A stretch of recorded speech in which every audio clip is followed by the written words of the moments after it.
Hello. Hello. Hello. Hello. Hello. Hello. Hey there. Hey there. Hey there. Come on, come all. Come no one at all.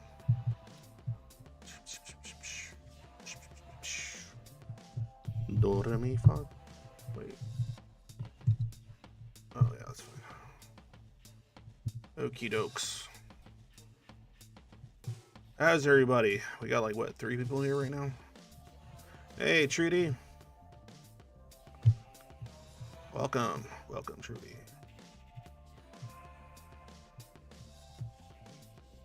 Hey, only 3 of you here? That's not surprising. It is a Tuesday after all. And what? And it's New Year's Eve. New Year's Eve for everyone. Except for those people that are already 8 hours ahead. Those people already did theirs. That's done. Like Trudy, you're Aussie, so New Year's for you was like a few hours ago or something, right? Yeah, it's the first there. Australians live in the future. Y'all live in the future. tell me, what is it? What is the world like? You know, half a day ahead almost. You can see you live in the future. Does that mean that if the world ends, it's going to end first for Australia?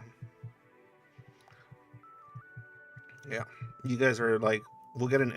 The cool part is that if everything explodes, we'll get a 8 hours or plus heads up um, from Australia. So Trudy, if like the world's imploding on itself, just give us a heads up. We'll have 8 hours to plan. I'm sorry that you had to go out with it, but hey, that's what you get for being Australian.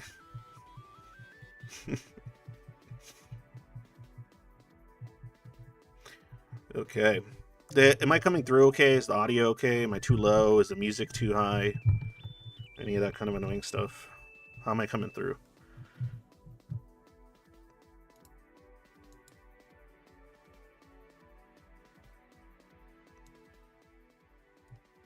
That should be a little better. Hello! Okay, yeah. Looks like it's picking it up okay. Cool. Just waiting to see if a couple more peeps show up. Well, you haven't exploded yet. I'm saying that if the Earth were to explode, it would explode in Australia first, since you guys are in the future. That's what I'm saying. That part of the flat Earth would explode, yeah.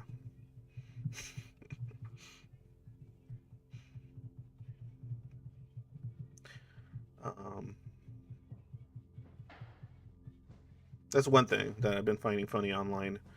Before I get to what I actually want to talk about, I've been finding funny like videos popping up about I guess that there was like a pretty famous flat earther guy that went to the Arctic because some millionaire like paid for him to go to the Arctic to show him like undeniable proof. Oh yeah, probably a lot of people weren't expecting one. I'm guessing that's why it's kind of crickets at the moment. How's it going, Duck? Yeah, I mean, normally there wouldn't have been a stream because I would have been attending something, but it didn't work out this year. So I'm just at home with the fam. Gonna do the classic stay at home because it's too cold outside. Countdown to midnight. Get myself a little smooch from the wife here or something. All right, there's a few of you here now, at least according to this. I don't know how delayed this thing is, and it says there's like 6 people, but whatever. All right, by the way, the music I'm listening to right now is pretty cool. Very incredibly niche. Here you go. It's only they literally have only 6 subscribers. Be one of them. They, I guess, posted this album, weirdcore album they did. Cool concept. Like it looks like 3 years ago or something.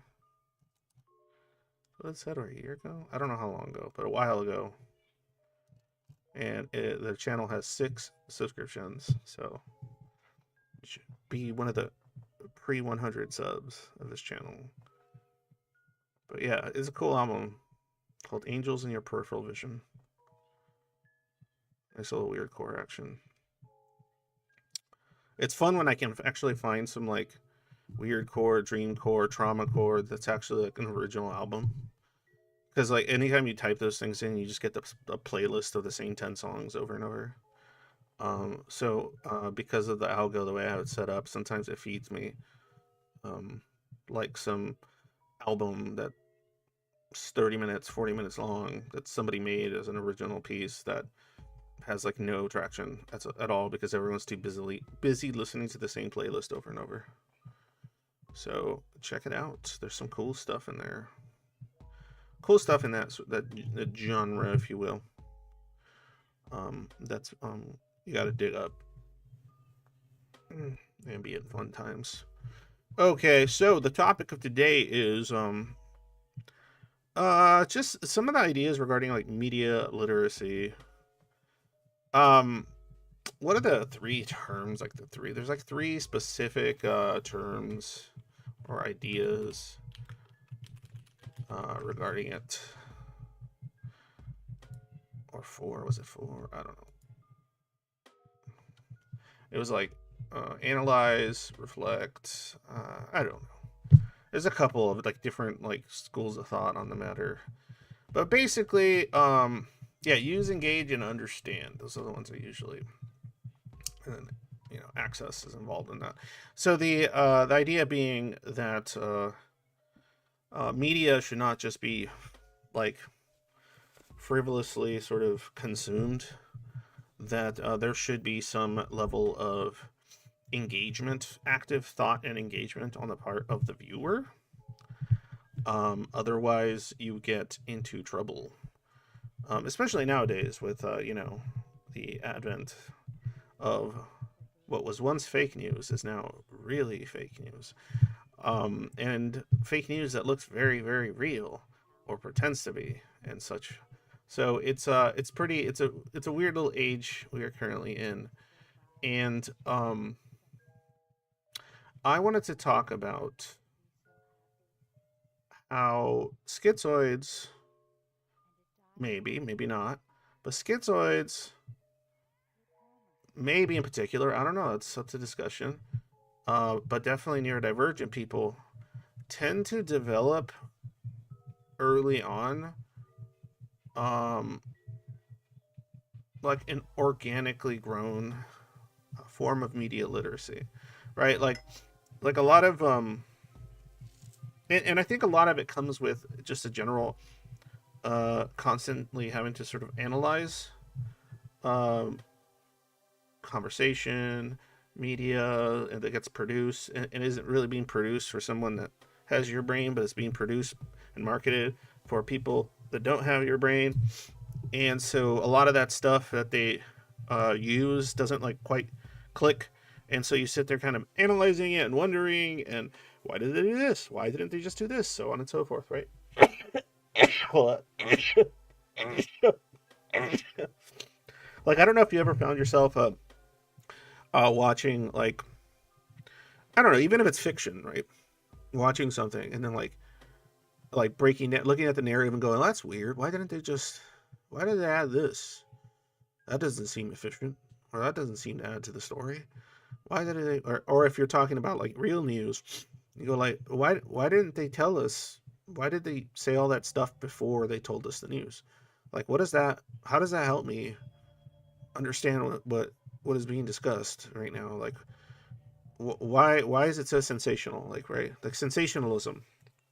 I think often neurodivergent peeps, and like I said, maybe schizoids more so, probably have like a disdain or discomfort with it, and it's just like, huh, like it doesn't really do anything but maybe throw you off, or just maybe there's an aversion to it. I know there is for me.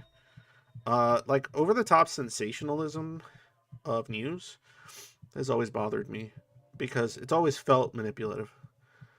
Um, but I think the reason I was always able to recognize it is because it wasn't it's so obviously manipulative to me because it's not the type of manipulation style, if you will, that would actually work on someone like me. Why did they say it so weirdly? Yeah, there you go. That's a good way to put it. Um, but to other people, it's pretty normal. But you're thinking, wow, that's a weird way to present that piece of information. And so you kind of probably go through a lot of that growing up as a schizo autist kid, and then as the old zoid adapts develop, you probably become more and more uh, kind of isolated in your thinking, but also more and more critical in both your own thoughts as well as the thoughts of others and how those thoughts are being presented in various pieces of media or whatever. And it's kind of interesting that over time, some of the most media literate, I guess, people I've ever spoken to are are definitely not neurotypical. And oftentimes, when I see conversations or videos or articles about media literacy, it almost like it makes it sound like it's something that has to be like that people need to be educated on, right? And like I get it, I agree 100%. I think that Public schools of any kind should have a course in media literacy. This is something that should be taught in like middle school, or like different variants of it, right? Like once in middle school, once in junior high, once in high school, as it like the topics and ideas get more complex. But media literacy should be, and tech literacy in many cases, which is, they try to tackle tech literacy a little bit nowadays, but media literacy should goddamn be something that would, it would be a boon to society, I would even argue. I spent so much time in my life learning everything I come across that BS doesn't work on me. Blue strawberry seeds for sale? No, that doesn't exist. Funny, blue strawberry seeds. But yeah. So I guess what would be considered media literate, right? For those of you who might not be familiar with the term, I'll just name a few like behaviors or traits that maybe you possess and you didn't know was media literacy. Okay. So a couple of examples is being able to look at a piece of information and then through a certain type of analysis be able to figure out, oh, this was made for these people. Like this was made for this demographic with this. This is like the audience, right? Being able to recognize who the audience is. Like what, right? Like, and being able to go, oh yeah, this was definitely made for people that like this or get swayed by this or convinced or what have you. So that if you do that already, like kind of a lot, like automatically you go like, oh yeah, this is not. This is like for this is the targeted demo. Meaning, and I think that's common for a lot of neurodivergent people because the targeted demo is generally never them, right? So you kind of learn to recognize that sort of stuff. Another thing might be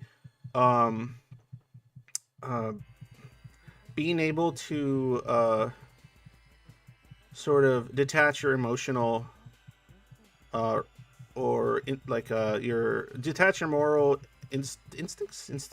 No, not intuitions. Kind of like any kind of aversion or disgust mechanism, and certain like things that would be a lot easier for somebody to just get pulled into, right? So you might look at a piece of media, especially news, and go, oh, okay, like, that them saying that, like, think of the children as a easy example doesn't work on you, right? Like them showing pictures of sad puppies and hungry children doesn't make you go, oh, this adds legitimacy or credibility to what is being said, because it makes me emotionally feel bad, right? If you already do that pretty often, that is technically kind of a media literacy skill, right? To be able to sort of disconnect from that and be very conscientious about stuff that is being shown to you, right? If you find yourself saying stuff like, when you hear a commercial for some, I don't know, corporate bullshit product, and then they say something in the commercial that attempts to be deep or wholesome or something, like if your immediate thought is like bullshit, or like it just has no effect on you, you're just like, yeah, okay, McDonald's, like I don't give a fuck that you want to be you want me to be a part of your family, or you want to be a part of my family, or whatever the fuck that means.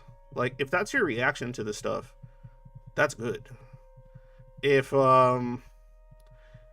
because you're recognizing something there, or you're going, this is marketing, this is a commercial, this is designed to make me think of McDonald's, which it successfully did because I heard it and now I thought of McDonald's, and that annoys me, and fuck commercials. That's a good way. That's a sign of somewhat pessimistic but media literacy there when it comes to that, right? If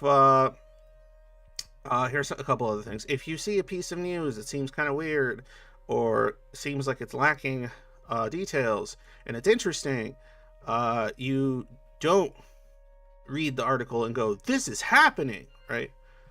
immediately, right? You may think about it. You may go, well, that doesn't make sense too much. Let me look up another article that talks about it, or let me look up a video and or two or three, or let me see what they're saying on certain boards, or maybe even Reddit or something, and compare it to what's being said there. And it's just, I'm not saying like you're spending an hour doing it, but like you'll just quickly sort of go, okay, okay, okay, okay, and then you kind of maybe come to a conclusion of like, it's likely this, or it's more than likely that.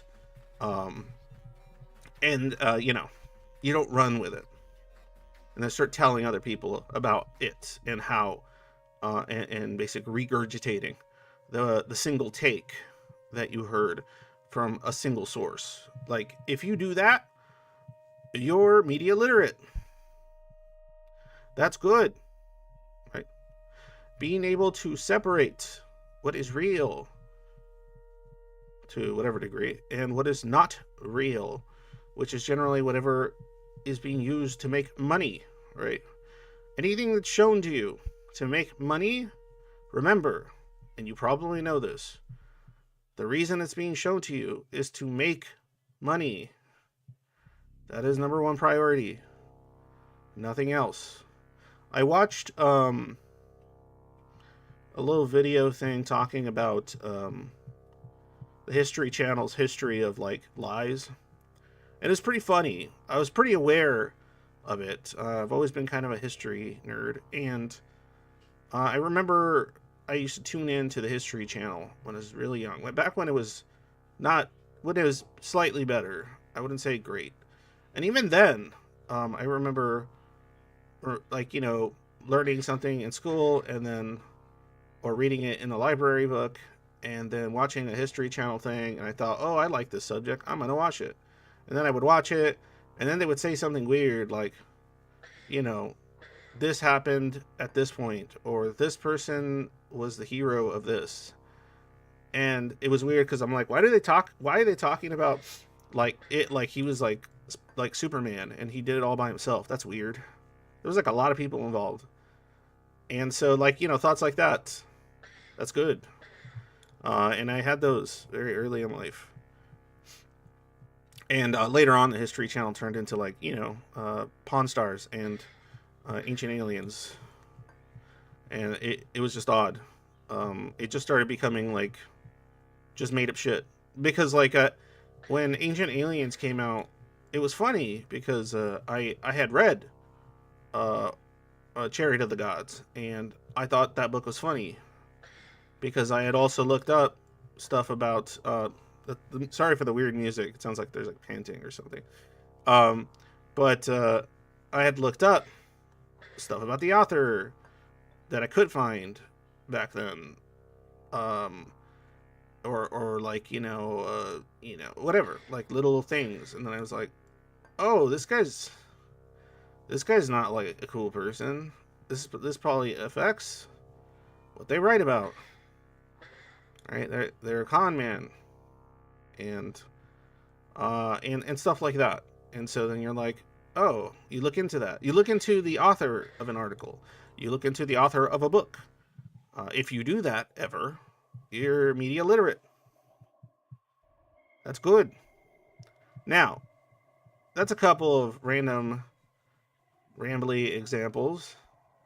But if you did these things, if you do some of these things that I'm describing, and you've never taken courses on media literacy, you've never sat down and really attempted to learn media literacy as if it was like a college course or something, you don't see media literacy as like a skill, it's just something that seems normal to you, natural, then that's kind of what I'm interested in. um I didn't grow up thinking I need to be really, really conscientious. I mean, conscious of, or it's conscious, of everything that is being said to me, and have like a healthy amount of skepticism at all times at any given point. Like, that's not something I like sat there and was actively thinking about as a kid, teenager, and stuff. Yeah, reality TV is a media literacy study all by itself. Absolutely.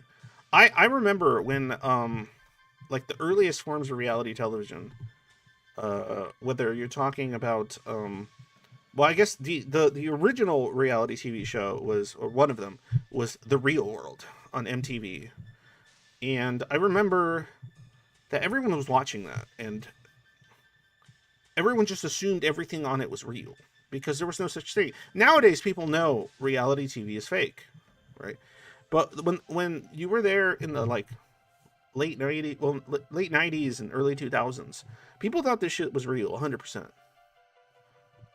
I felt it was like kind of fake immediately because like my mind was automatically like, wait, this gets like recorded and edited, and there's no way for us to know if they're acting or not, or if any of this is real, and blah blah blah. And I remember when I was in my 20s, I would bring this up about shows like, I don't know, what is it, Paris, what was it, the Paris Hilton one that was back, and Jersey Shore, things of that nature, right? And I would hear people say like, "Wow, these people are crazy! Like, I can't believe they're really like this. Like, this is how they live. Wow, they're crazy." And I'm like, "No, that's not. This is likely not real." And the argument I would get in return as to why I might be wrong is because their emotions look so real. It must be real. Look, she's crying. It's real. 100% real. And I'm like, well, what happened might be real, but we don't know if they're exaggerating their emotions because they have a camera in their face. We don't know if the directors and producers are working with them to amp up scenarios. Hell, we don't even know if some of these scenarios are entirely fabricated, which they are sometimes. And that's the reality shows have a proven track record of such, right? So even back then, it was confusing. I felt like there was just so many people talking about the contents of a reality show and theorizing and engaging with it, like it was a piece of like news that they got from, I don't know, like it was like a 2020 or whatever, even that has a piece, or whatever fucking shows were on at the time.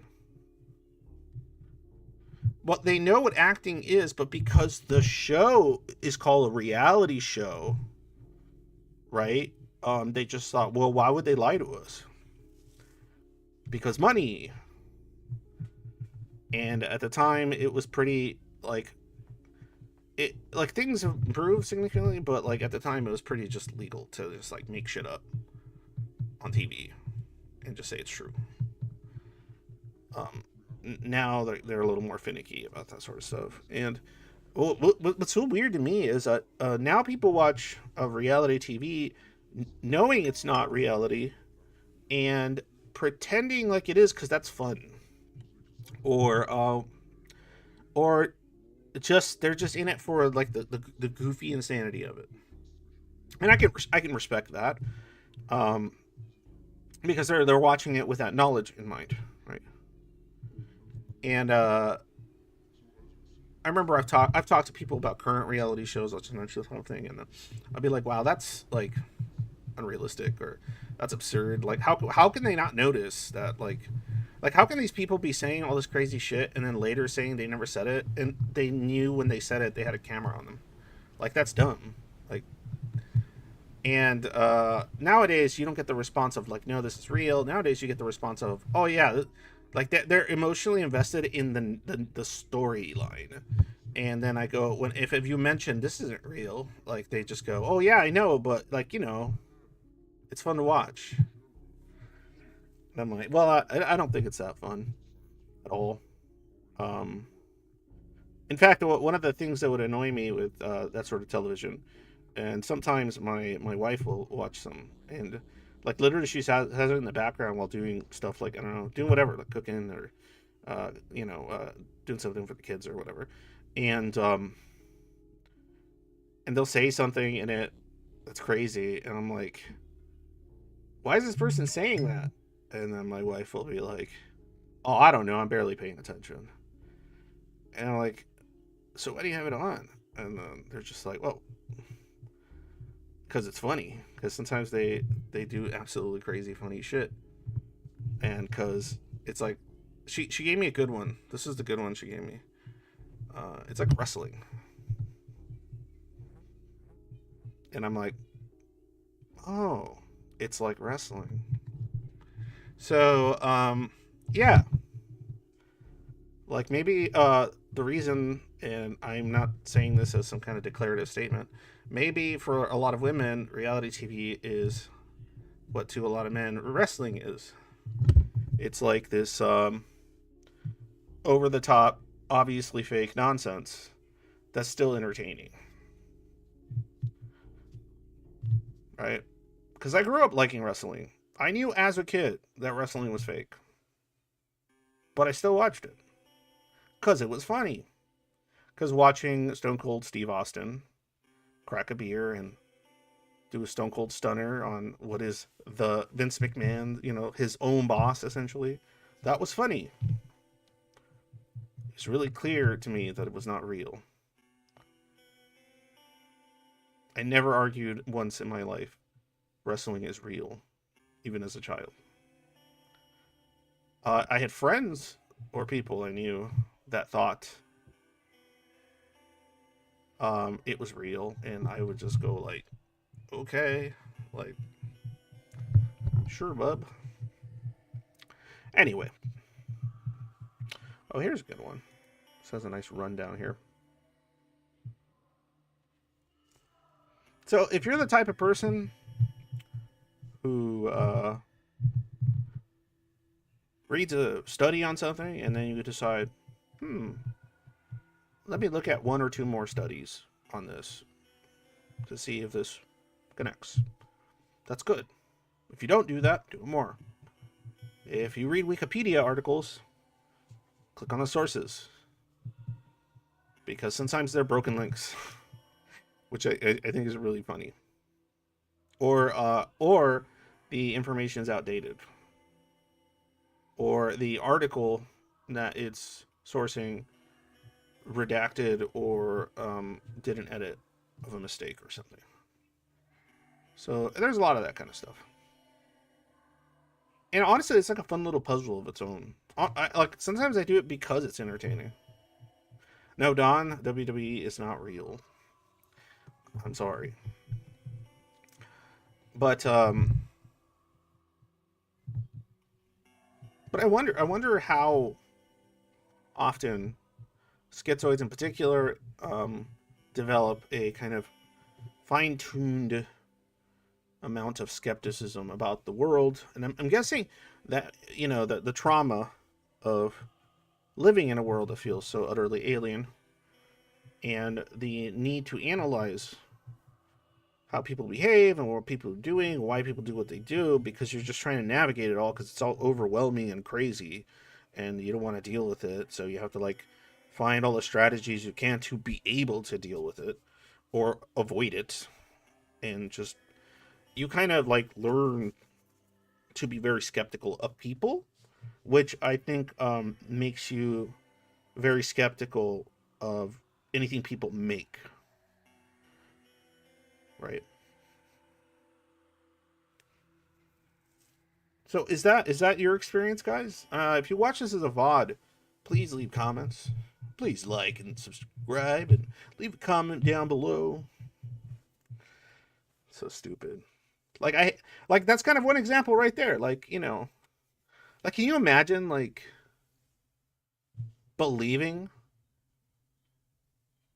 like that somebody on a YouTube channel like really cares about you, like directly? Like, can you imagine like developing that level? I can like I'm honestly I'm wondering like if schizoids are kind of uh more resistant to things like most types of parasocial things. Like just liking a content creator and liking their content, that's not really what I'm talking about. But like people that feel like like if you post a comment on their channel and then they give it a little heart, and then they're like that like Like, that's so weird. Maybe a smirk, like, oh, that's neat. Moving on. Maybe, but people get like, oh, she has like 500k subs and she put a heart on mine. Oh, that's weird. Shadow, your life's been in shambles. Shut up. So yeah, I that's kind of what I mean more about a pair, because even YouTube, like when you get to the a like from the channel owner, um it states it'll say, like, notify you, like, congratulations, the senpai noticed you. That's just weird, man. Like, why even send me a notification of that? Like, if I was really interested, I would just, I don't know, um go check if they did. But I'm only interested in getting notified about replies. Like, what's the point of getting a notification for, hey, they liked it? And then you hit the notification, and it just takes you to the video, to the comments section, where it's just the same comment you posted, and you see the little heart next to it. But that stuff works. That's what I mean. That's type of media engagement that probably does work on a lot of people. And I'm wondering, do schizoids get affected by that stuff? Less, a lot less. And I would go as far as to say, yeah, probably. It really helps the algorithm. Congratulations, someone floated your little boat. Yeah. Oh my gosh. Hold on. Hold on, guys.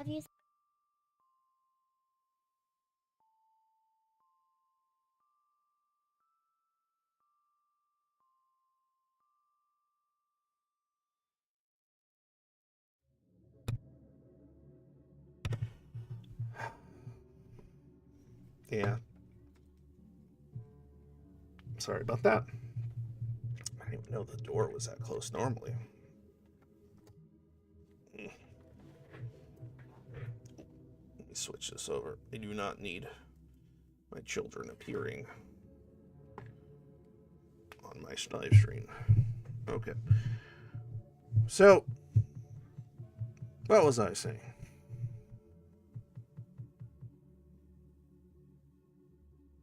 Yes. So yeah, like YouTube channel stuff.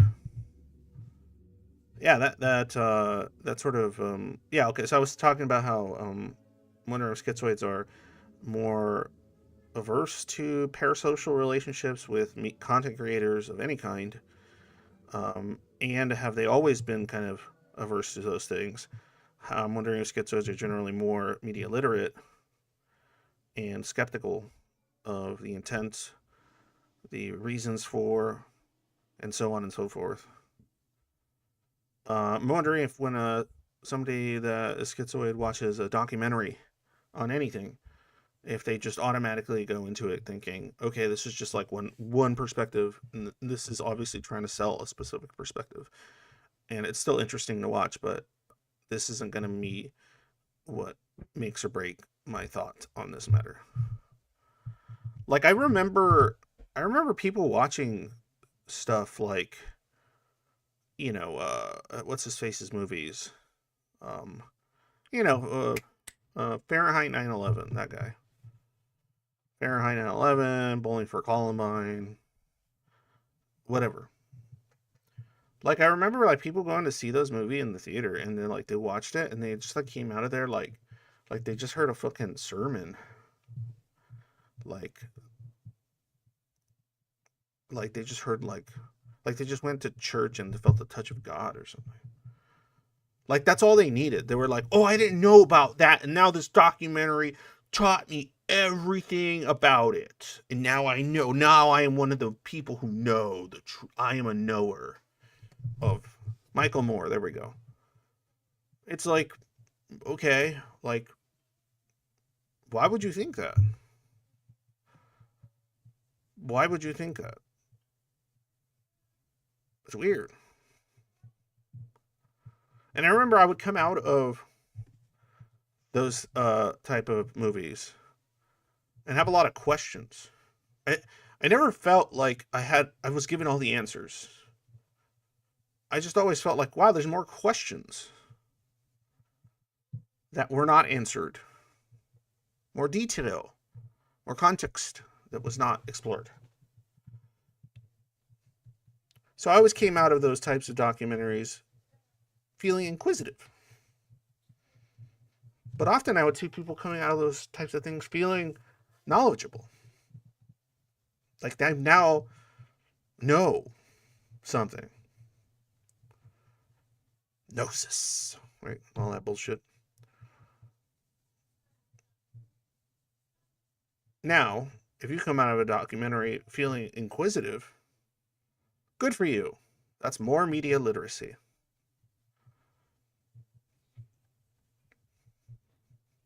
If you come out of a documentary thinking, I now know the truth about this subject, and everything that was just told to me must be accurate, because why would they lie? You need to work on media literacy. Well, that's a good one, Trudy. Social media influencers, right? Like, does it affect you if, Mr. Beast, horrible example, tells you something is good and awesome, and they're telling you the truth, and they wouldn't lie? Anybody, I'm exaggerating with Mr. Beast or whatever.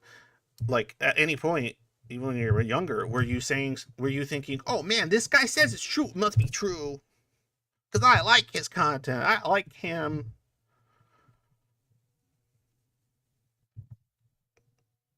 Or even with some of the more academic YouTube channels and stuff. Academic.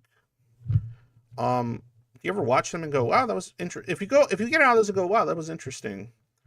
I'd like to learn more. Or if you go, oh, that was interesting, but felt a little shallow. Like there was more questions I would have asked. That's good. You can like something and still be like not just being absorbed by it.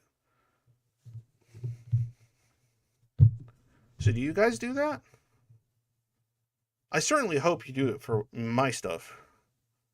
I'm an idiot. So if you watch my live streams and you don't question some of the things I say, you really need to. Not because I'm intentionally lying or trying to obfuscate the truth, but because a lot of this is my subjective opinion. And I might say things, I try not to, but I might say things that are just not not knowledgeable enough in a certain category for me to make any kind of proclamation. Though I may say it as if I might be making one.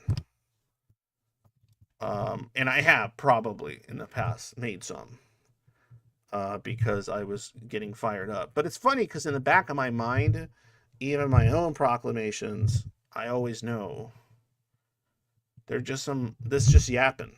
I'm just yapping. Because that's my thoughts, my beliefs, my perspective on the information I have come across. I mean, never take anything I say like at face value. If I say something, you're like, wow, look into it. I love documentaries, but they have been infotainment for a while now. Shit, I keep fucking with my microphone. It's probably like coming through, huh? I keep like, it's because the platform, the stand on my microphone's like broken. Because the shit like got dropped by my daughter, and now it's all loose, and I keep fiddling with it because I don't know, some ADHD fucking max stimming bullshit they do. Ink's secret cult leader wish, don't let him fool you. Yup, that's me. Do you realize that I've been told I don't have high self-esteem, etc. But if I have boundaries around my ideas, etc., do I actually have my own self-confidence to ignore being influenced? I don't... Huh. I don't know. I feel like a lot of schizoids probably don't have a lot of self-confidence, but they're still highly skeptical.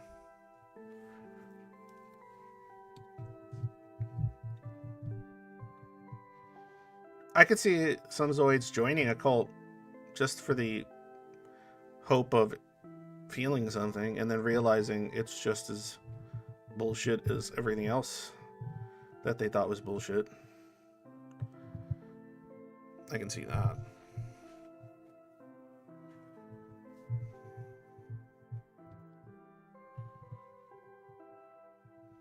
So have you been highly skeptical of media since you were a child? Or if not a teenager, at least? An adolescent? Have you always been skeptical of such things? When did it start? You could remember. I'm also wondering.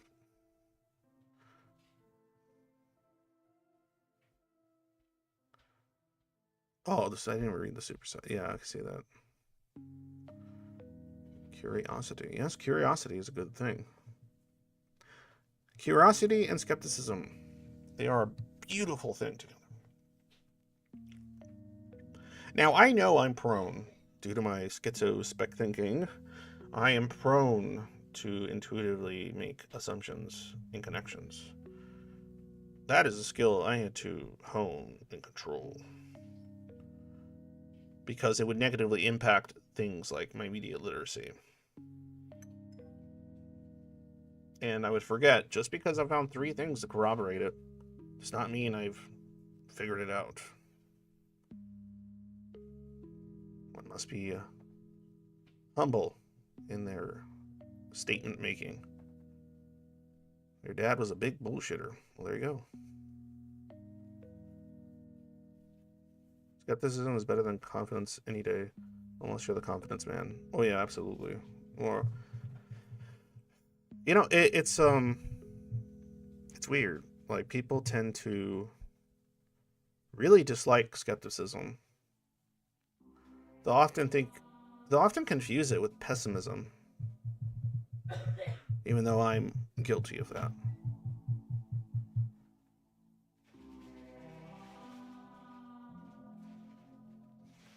And I often find it really confusing as to why that's something bad.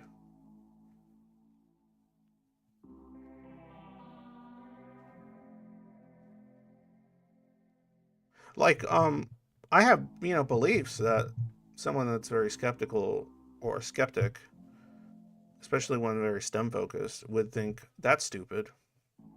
Why would you believe that? There's not enough evidence.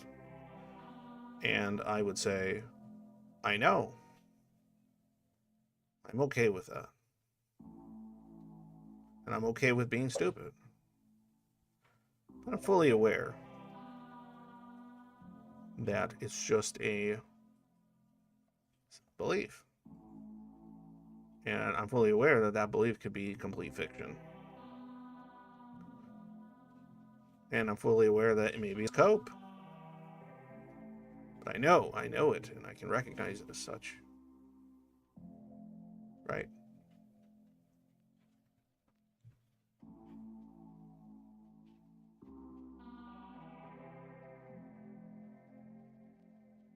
So how media literate do you think you feel you may be already? And how much of it, especially if you're schizoid, do you think it sort of developed because it was a trait you kind of had to hone because of how often people said things and meant something else? People said things and did something else. People lied. People were motivated by things that didn't make sense to you, so you had to make sense of them. Skepticism has repeatedly been frustrating in the same way delusion has been. People refusing to properly engage with the matter at hand is what truly grinds my gears. Oh yeah, for sure. It's one thing I've learned as I've gotten older, is that if I'm very skeptical of something, and I've seen something that has been proven to be bullshit more than once, if someone is trying to present it to me in a different angle or with a different set of parameters or evidence that they claim they have, I will sit and I will listen. Only to usually find out that it was the same thing, but repackaged. Or sometimes I get to find out that there's another thing that makes me question whether my skepticism is right. And then I get to test that. I get to test that bit of info if I'm interested enough to.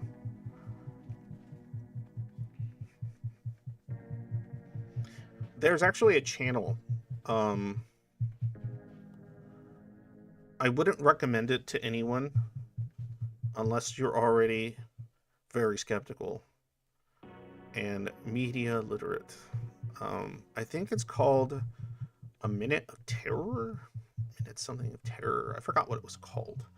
But it's literally like high sensationalism, conspiracy, paranormal, alien, secret Vatican ritual type stuff. And I watch it. And they post like once every day or something, or at least every 2 days. And I just listen to it for the stories. They're really interesting. Right. That's another thing about I think media literacy that is very important. Is and I think may come naturally, maybe I'm wrong, with a lot of schizoids, which is a sort of aversiveness to things claiming themselves to be in positions of authority.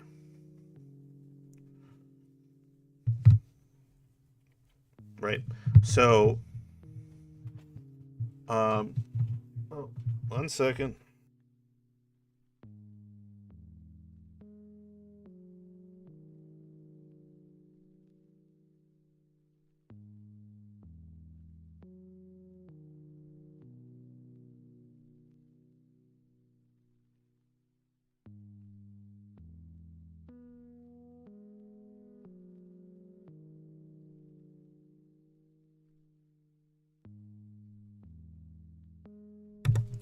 All right, my daughter's saying goodnight.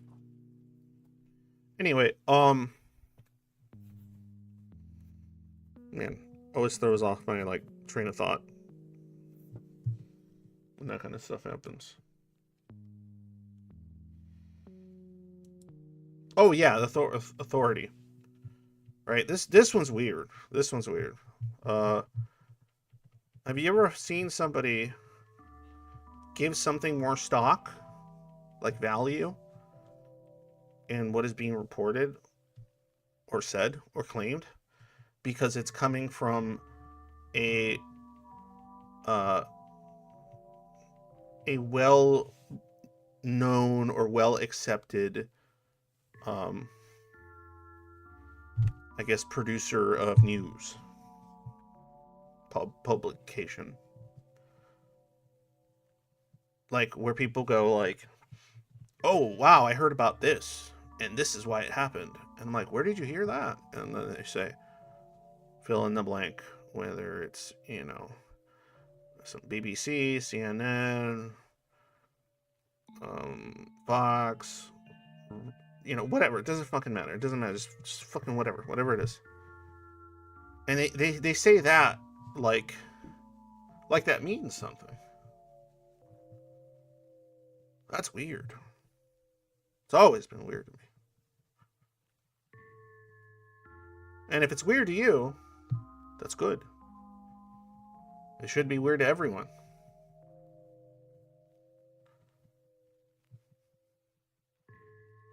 But it's not weird to everyone. I still hear people having conversations about something they saw on the news. I hear Trudy's about dads being bullshitters and my name bullshitted himself. Oh yeah, my father was a complete bullshitter. I think that's part of the reason I grew up being as skeptical I am. I've heard that CNN used to mean something. A lot of news used to kind of mean something. But in all honesty, news, like television news, it's always been about money. So there's always going to be that. You had to have a healthy amount of skepticism, even back then. Even if you're talking the 60s and the 50s. They're still running commercials. They still making money. They still won't talk about certain subjects or things because they're bad for the network. That's never changed. You've had a few renegades, which is pretty cool. You don't have renegades in the mainstream news anymore, like you might have occasionally had in like the 60s and 70s. Now you just got a bunch of pundits and corporate mouthpieces. It's creepy. It's really creepy. Anyway.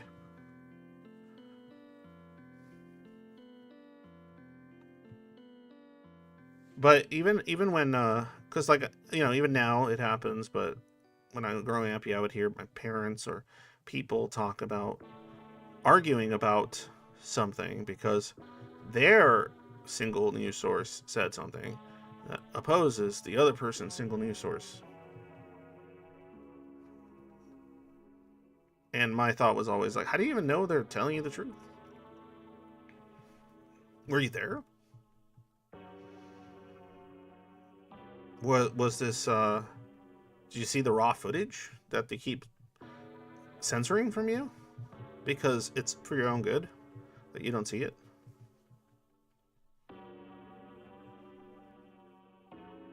How many? It's like a game of telephone. You always get some bullshit at the end. It's only like a partial representation of what the first message was. People forget they're playing telephone. I meant cha-ching for the owners and a really good indoctrination platform. Well, right. Programming. So that was the classic term, right?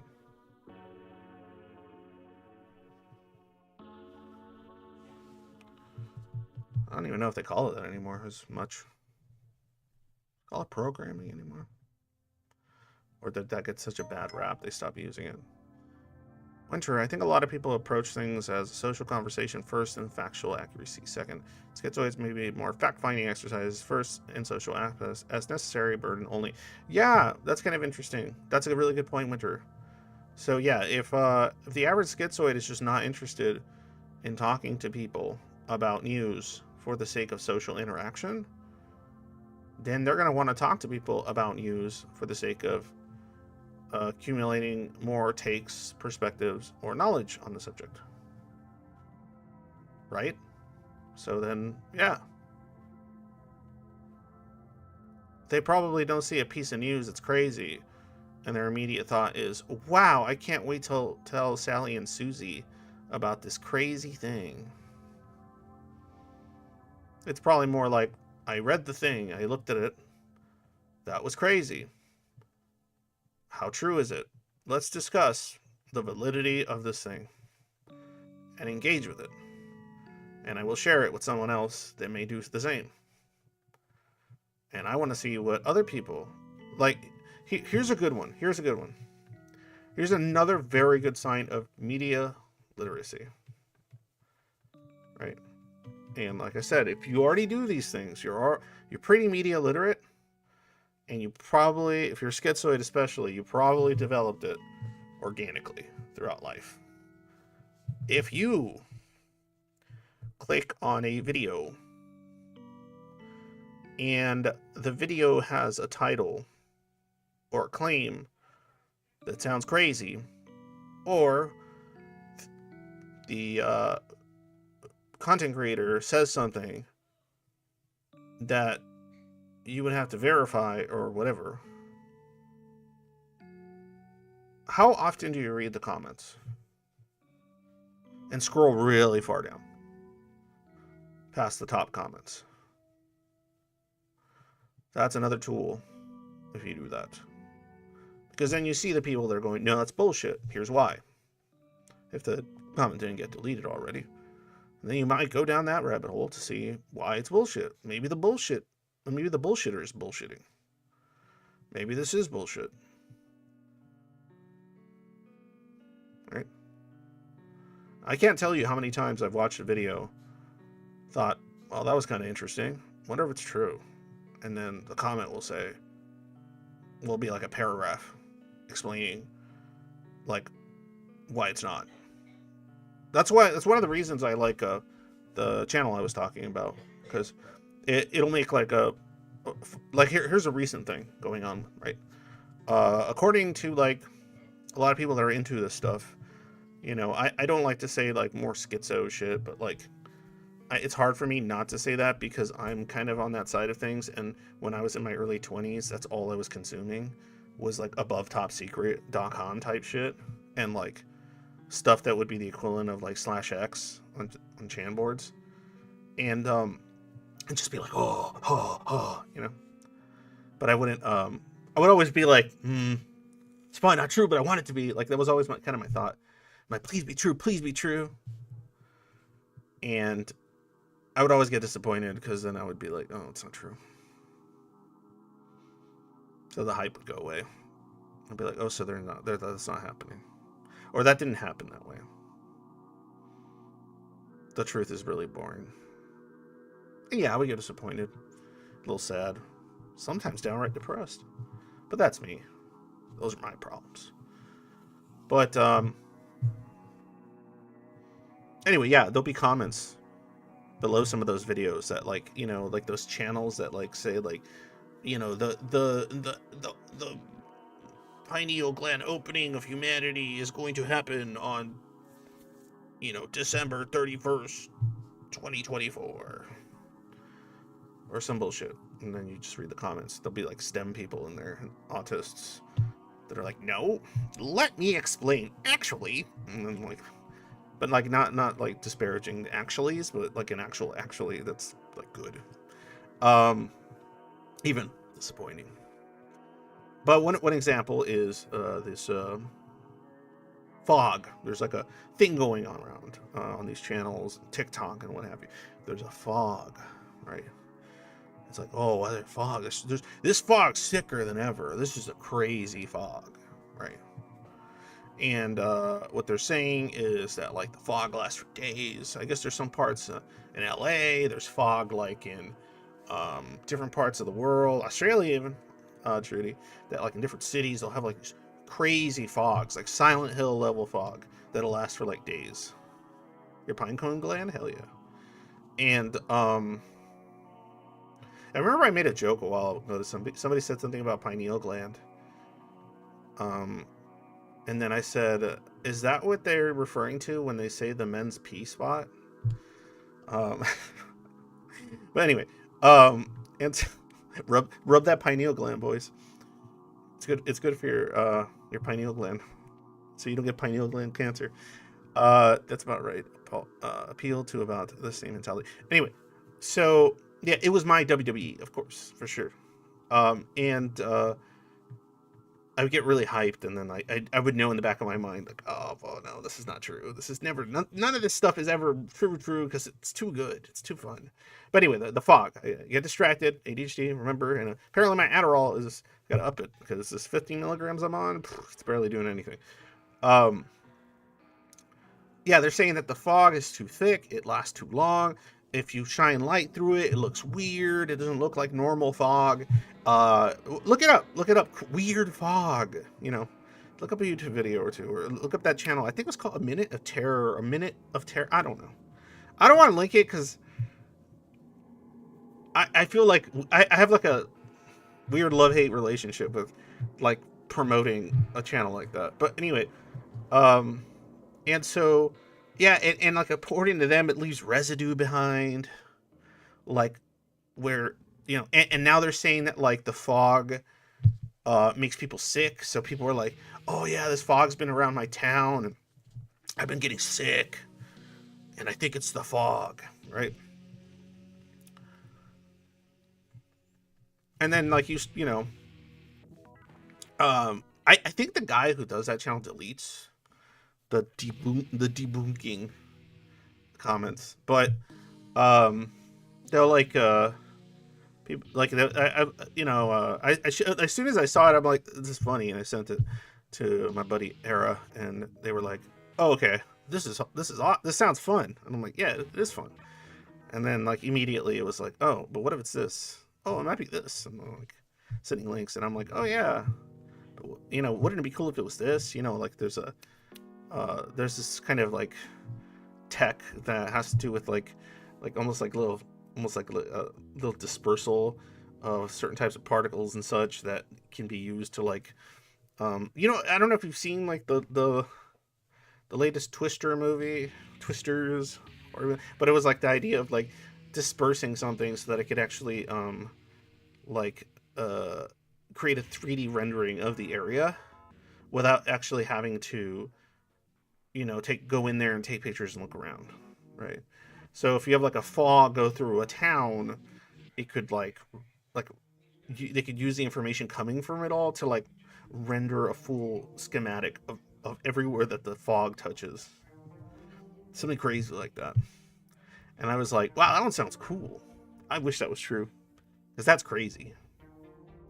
And but no, I mean, it's likely just some kind of uh a weather phenomenon or something in all the pollutants, because it's happening in cities. So it's like, oh cool, it's just a bunch of pollutants combined with fog, combined with you getting sick because it's winter, combined with loose association on your part, and things of that nature,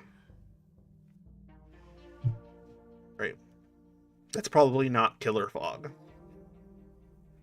but it's fun to think it might be. And then that same channel, I think, was saying stuff like, because I guess the Vatican opened these like they called them portals, these doors.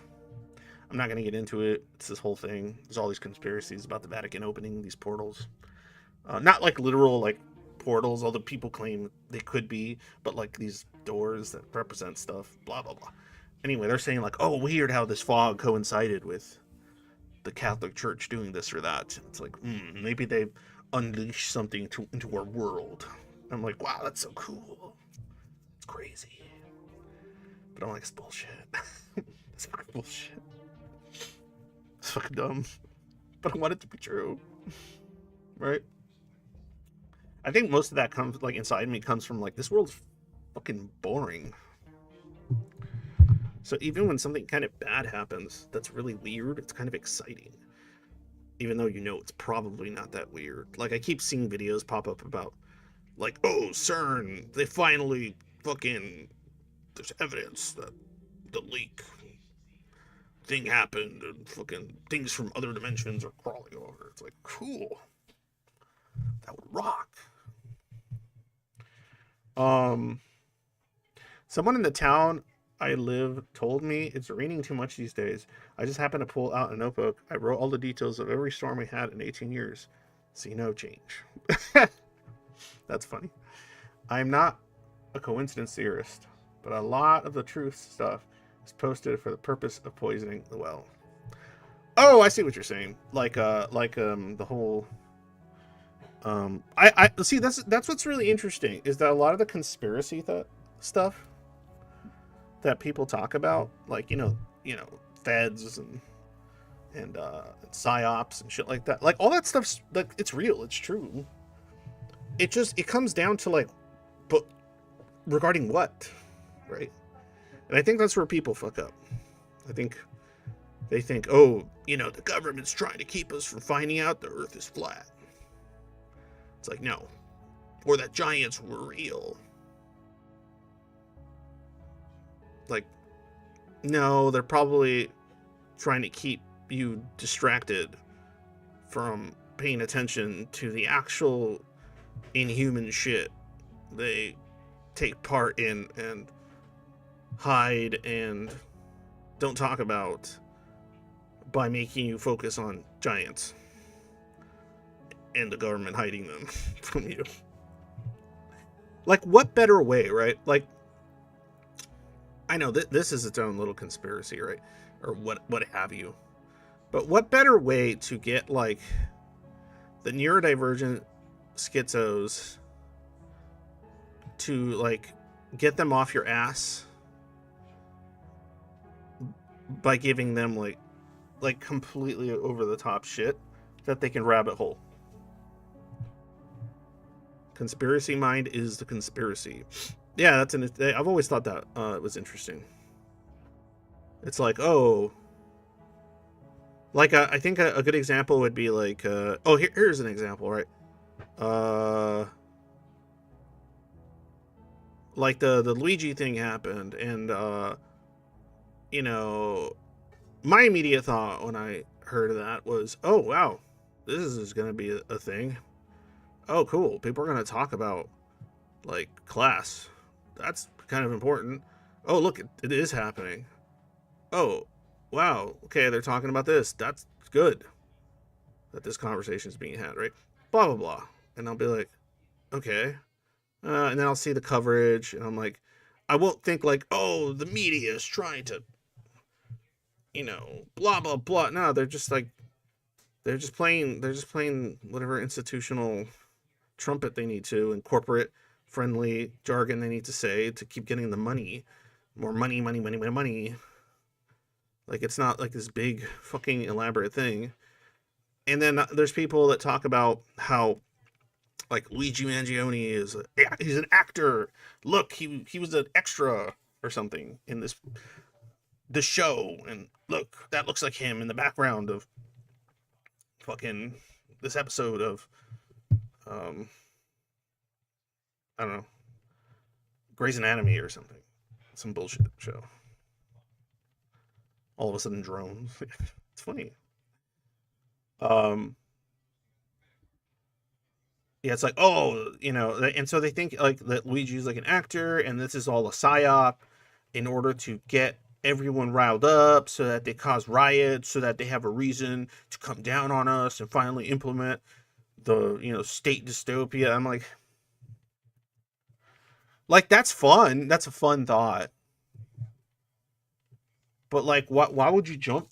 Why would they need to do all that? There's like, what people forget when it comes to like conspiracy stuff is that there's much easier ways to do things that don't require being that elaborate. And that's what I find funny. Like, some of the stuff that, people talk about, these like long drawn out conspiracies to like get society to behave or act in a certain way or do a certain thing. Like, I've thought of like easier ways than the ways that people claim they're using to do what they're saying they're doing. Much easier, much less costly, um, more likely to be implemented or deployable. Mm. But no, it's like this. It's elaborate plots.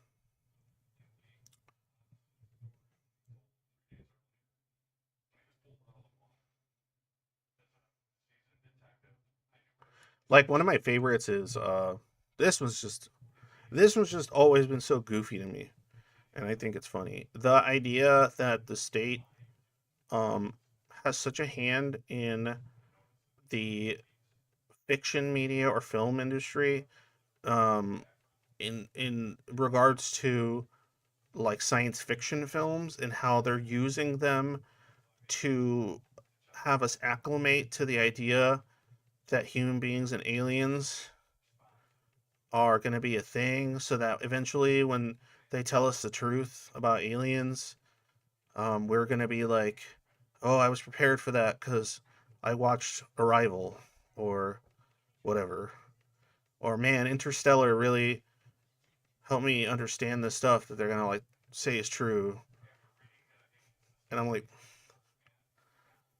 like it's just funny to me because like I'm like there's way easier ways to like than to like fund or influence a multi-million-dollar film.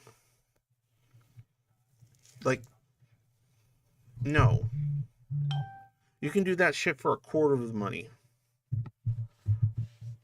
in a much more subversive way if you really intended on creating some kind of propaganda to to convince some sector of society of some truth that might not be the case.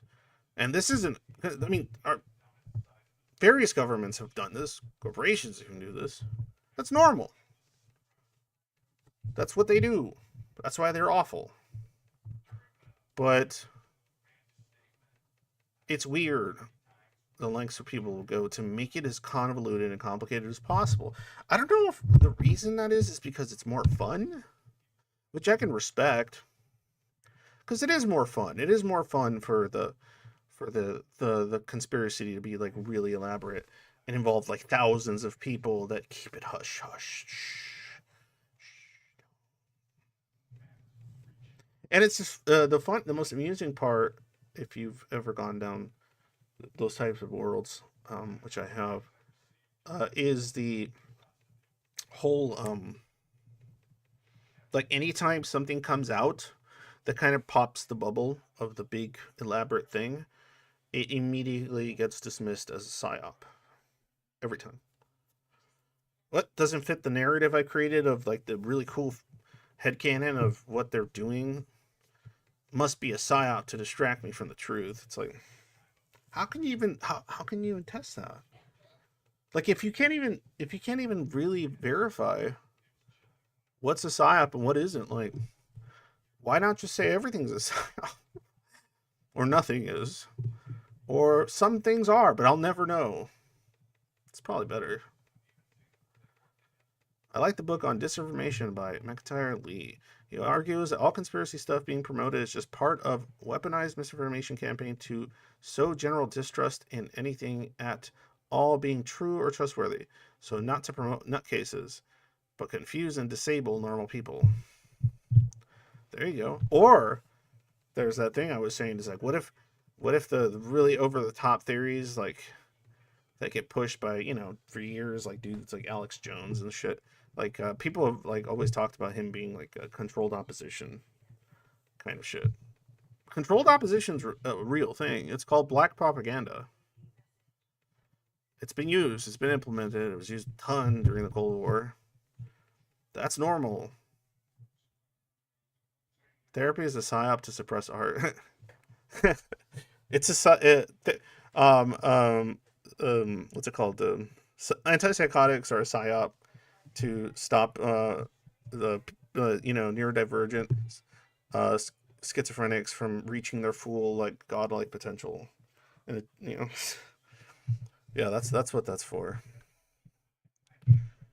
It's just like, man, or you could just go, oh, it's a bunch of human beings that are neurotypical, not really having a full grasp of what it is that's happening to those people, but they're just focusing on trying to make them functional and focusing on trying to mitigate any societal problems that person may cause. So they came up with medicine to calm them the fuck down, even if their reasons for not being calm are pretty legitimate, or they are bringing up questions that should be answered or looked at, even if they're doing it in a way that's not very productive. Antipsychotics are psyop to take away all my friends. Everything is a psyop, including the reports about psyops. Yeah, that's what I mean, man. But I did winter. That is funny, but it's just the problem with that idea is that then like everything is fucked, right? And if no one believes anything all the time, like it's just gonna sow distrust in the institutions you're trying to like uphold, even if they're fucked up or corrupt. Like they're just gonna be like, like you're just gonna create more people that just have live via their headcanon constantly. I totally believe that, but my creativity has slowed since I've been in therapy. Ooh, see? Conspiracy. They don't want your powerful, um, paradigm shifting art to come into to manifest a fucking tulpa or some bullshit. I used to do way better art when I was nutty. Well, there you go. It's all a psyop to destroy artists so that everything can go AI art, right? Because then they can create the ultimate propaganda machine and control our minds forever. There you go. So new psyop confirmed. AI is a psyop. Anyway, it is disappointing to think it's just a bunch of coincidences combined with human greed, combined with human incompetence, combined with um, human greed. It's really boring. If everything's human greed, that sucks. It's boring.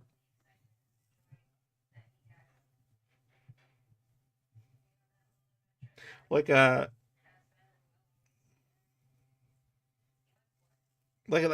what like here's a problem. Like stuff like Ancient Aliens, right?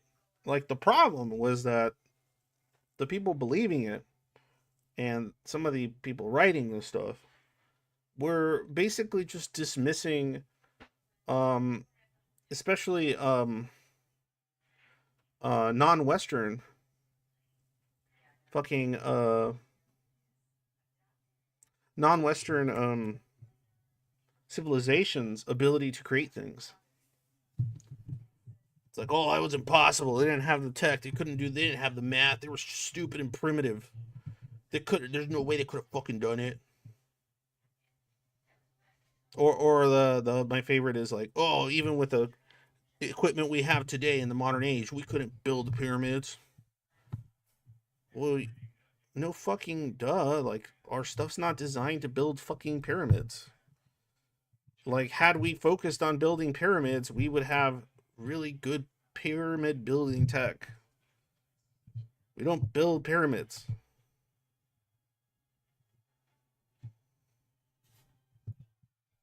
So it's just like funny stuff like that. Technology follows the resources and the money. So you're going to get stuff that's good at doing those things. I don't know. It's so goofy, man. And then like years, like it'll be like 2 decades later, like somebody will do a video essay on like, oh look, this book explains how these things were cut and formed. How cool is that, everyone? And then like you'll see in the comments like, this is a psyop to trick us into thinking aliens weren't involved in raising early human civilization. And what are you gonna do with that? What are you gonna do? I know I went into like I'm now going into like a ramble about skepticism, how important it can be, but just to have a little pushback on something. Skepticism can turn somebody into a complete fucking asshole too. And I know there might be some of you Zoids out there that you're a dick about your skepticism. Maybe it's a way, and I used to be. Maybe it's a way to let out some steam, against the world and how alien and uncomfortable you are in your existence and skin. I don't know. But knowing better or having, say, even something like media literacy is not an excuse to be a fucking piece of shit, to be an asshole. If you're an asshole to people like flat earthers, you're it's not gonna do anything. It's just gonna entrench them further. They're gonna think you are actively working against them because you're hiding something, or that blah blah blah. Yeah, we don't build anything last more than one generation. No sense in generational continuity or timelessness. All disposable. Yep, absolutely. Yep. Yep. Probably build something that would, survive the tests of time. Well, we're not. We're gonna replace that shit. Keep your skepticism to yourself. No, it's not keep it to yourself. Just don't be an asshole about it. Like, there's a difference between going, hey, I don't think that might be the case. You interested what I'm saying? Or this is my argument. If, you know, you're welcome to hear it or believe it or not. And then you present it. You say it. And then you don't worry about whether they believed you. Like, don't worry about whether they believed you. Because then that can turn you into a real asshole. Because you're like, no, I'm telling you. It's like, why? It's not helpful anyway. You're just getting angry.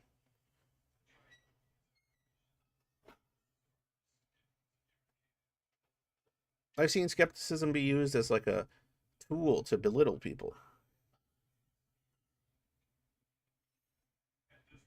right? To belittle others because, yeah, maybe they're gullible. Like, that's weird. Like, why do you have to belittle someone because they're gullible? Educate them, right? And it's one thing if you're just being playful or whatever, and you already have that rapport with that person. Like, I make fun and laugh at like Withers all the time about stuff that I think is like nope, especially when it has to do with like men, women shit. I'm like, but I know that it's fucking around. But it's weird to see people online like just be like, well, you can be nice with your skepticism. Yeah, you can be fucking civil and pretty chill about your skepticism. I've noticed that when I've done that usually gets a better reaction. And like the worst case scenario is that the person does the well agree to disagree, and then you're like, okay, arguing along with crazy motherfuckers is just promotion via outrage. A lot of the time, like the debunking of flat earther LOL videos, are actually just brings the idea to more people. Yeah, I mean it does, and it is funny, but some of these people are like legitimately struggling with stuff. Like if you believe the Earth is flat, you probably have other issues in your life going on. I'm guessing there's either like there's something going on.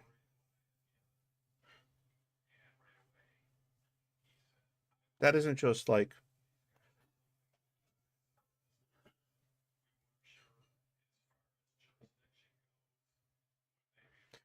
having a belief that everything is aliens. Like there's something up with them. Like there's something like maybe they don't have support system. Maybe um this or this or that. I don't know. Maybe they become pulled into a vacuum of some kind. Or maybe it's like I feel like a lot of conspiracy peeps that get really invested, I feel like a lot of it's like a sunken cost thing.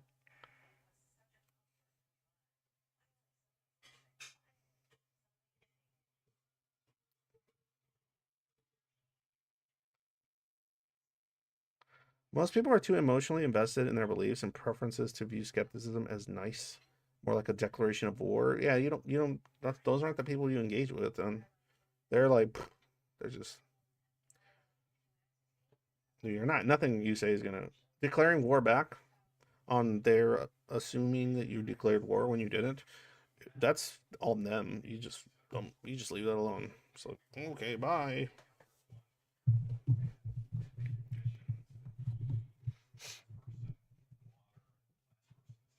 There's no need to be dismissive. There's no need to be insulting. There's no need to be blah, blah, blah. Just because you're skeptical, you're more media literate about a lot of things, historically literate, economically literate. Whatever. There's just no reason for it. It's so weird. If you find yourself ever doing it, stop. It's not good.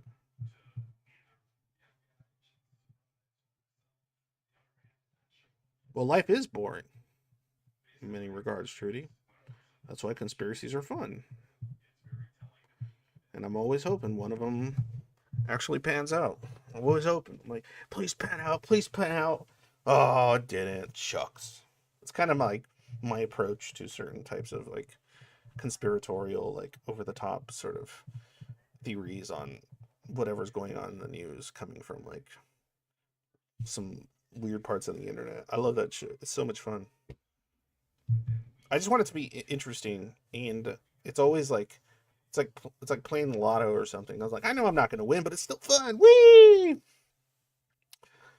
Like I know knowing this kooky bananas theories stuff, I'm not going to win, but it's still fun thinking that you could.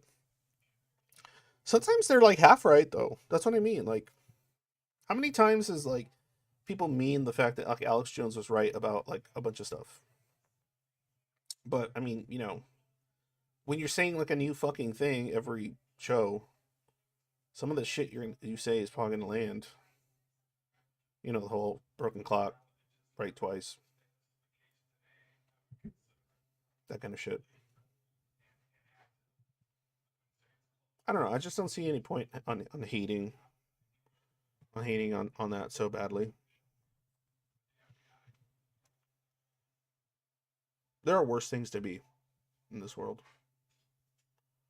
Simulated reality one might be true. I like the meme about that, about how like you have like atheists believing in the simulated reality theory. They call it the atheist religion. It's like it's now okay because it's science fiction and not religion. But no, it is fun.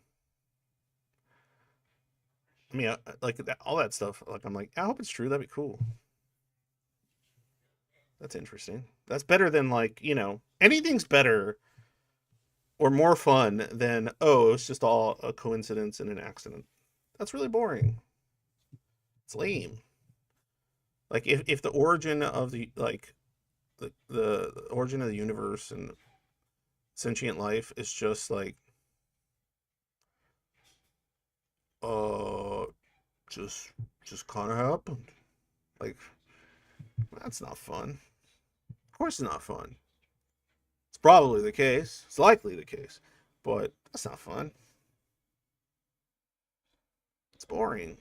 It's like okay, some people will turn it into really fun stuff using philosophical ideas and stuff. Yeah, I mean, you could. It's not fun enough for me, even if it's probably the case, and a lot of evidence points toward it.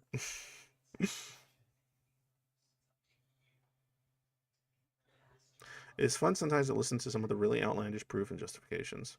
God had a wet fart. The universe now exists. But who farted out God? You know? Um, I think it's fun to imagine the origin of the universe and everything, it being a free coincidence, but expanding the history of it by such an incomprehensible scale. That'd be fun. That's why I think that that's why I have that belief or whatever, that notion that like it would be cool, or I don't know if it would be cool because it's actually could be existentially terrifying, but it would be neat if there was an afterlife and it's just as nonsense. Like it's just as like based on the randomness of certain occurrences or things or fields of our understanding of consciousness that we haven't quite learned, but it still doesn't mean anything. Like it still doesn't like have like a rhyme or reason. God did its fart loop. Classic fartceptions.